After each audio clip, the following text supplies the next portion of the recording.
बहुत समय पहले की बात है। उत्तर भारत के एक छोटे से गांव में एक गरीब लेकिन मेहनती धोबी रहता था। उसका नाम था माधव। माधव का जीवन अत्यंत साधारण था। उसके पास न अधिक धन था, न कोई बड़ा सहारा।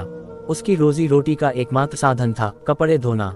सुबह सूरज निकलने से पहले वह उठ जाता, अपने गधे के साथ नदी की ओर जाता और दिन भर कपड़े धोकर शाम को गांव गांव घूमकर लोगों को उनके साफ कपड़े लौटाता।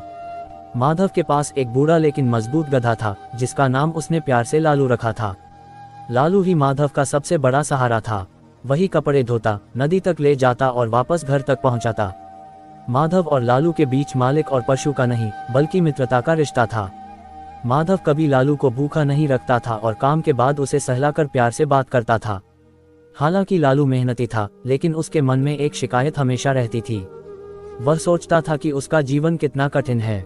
दिन भर भारी भारी गीले कपड़े धोना, कीचड़ में चलना और कभी कभी धोबी की हल्की सी डांट सहना, उसे ये सब बहुत कष्टदायक लगता था। वह अक्सर सोचता, काश मैं भी किसी अमीर के यहाँ होता, जहाँ खाने पीने की कोई कमी न होती और काम भी कम करना पड़ता। एक दिन जब माधव कपड़े धोने में व्यस्त था, लालू ने नदी किनारे बैठे बैठे एक धोबी के पड़ोसी गांव के गधे से बातचीत की।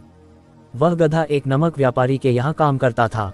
वह गधा बोला, भाई लालू, तुम तो बड़े भाग्यशाली हो। दिन भर पानी के पास रहते हो। मेरा देखो, पीठ पर नमक की बोरियां लादकर मीलों चलना पड़ता है। लालू ने जब ये सुना तो उसे लगा कि शायद उसका जीवन इतना बुरा नहीं है। लेकिन तभी व्यापारी का गधा आगे बोला, हाँ, पर एक बात बताऊं, जब मैं नदी पार करता हूँ और गलती से फिसलकर गिर जाता हूँ तो नमक पानी में घुल जाता है और बोझ हल्का हो जाता है। ये सुनते ही लालू के मन में लालच आ गया।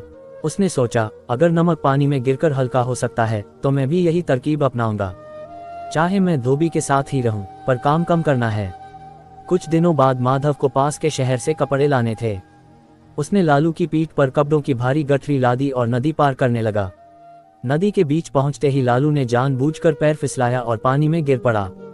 कपड़े पूरी तरह भीग गए और उनका वजन बढ़ गया। लालू को पहले से कहीं ज्यादा भारी बोझ उठाना पड़ा। माधव ये देखकर समझ गया कि लालू ने जानबूझकर ऐसा किया है। वह चुप रहा, लेकिन मन ही मन उसने एक योजना बना ली। अगले दिन माधव ने लालू की पीठ पर नमक की बोरियां लाद दी और नदी की ओर चल पड़ा। लालू बहुत खुश था। उसने सोचा, आज तो मजा आ जाएगा। पानी में गिरते ही बोझ हल्का हो जाएगा। जैसे ही वे नदी के बीच पहुंचे, लालू फिर से पानी में गिर पड़ा। नमक पानी में घुल गया और बोझ सचमुच हल्का हो गया। लालू खुशी खुशी चलने लगा। उसे लगा कि उसने बहुत बड़ी चालाकी कर ली है। लेकिन यह खुशी ज्यादा दिनों तक नहीं रही। कुछ दिनों बाद माधव ने लालू की पीठ पर कपास की बोरियां लाद दी और नदी की ओर बढ़ा। लालू ने सोचा, ये भी नमक जैसी ही होगी। मैं फिर पानी में गिरूंगा और बोझ हल्का हो जाएगा। नदी के बीच पहुंचते ही लालू फिर से गिर पड़ा, लेकिन इस बार कुछ अलग हुआ। कपास ने पानी सोख लिया और बोझ कई गुना भारी हो गया। लालू खड़ा तक नहीं हो पा रहा था।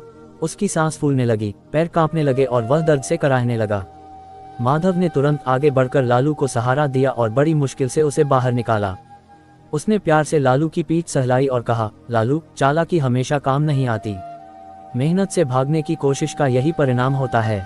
लालू को अपनी गलती का गहरा एहसास हुआ। उसकी आंखों से आंसू बहने लगे।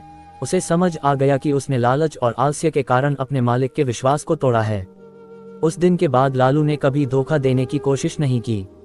वह पहले से भी अधिक ईमानदारी और मेहनत से काम करने लगा। माधव भी उसे पहले से ज्यादा प्यार और सम्मान देने लगा। धीरे धीरे माधव की मेहनत रंग लाई। गांव में उसकी ईमानदारी और काम की तारीफ होने लगी। उसे ज्यादा काम मिलने लगा और उसकी आर्थिक स्थिति भी सुधरने लगी। माधव और लालू दोनों ने मिलकर सुख शांति से जीवन बिताना शुरू किया। कहानी की सीख, इस कहानी से हमें ये शिक्षा मिलती है कि लालच और चालाकी से तात्कालिक लाभ तो मिल सकता है, लेकिन उसका परिणाम अंततः नुकसानदायक होता है। ईमानदारी, मेहनत और धैर्य ही सच्ची सफलता का मार्ग है।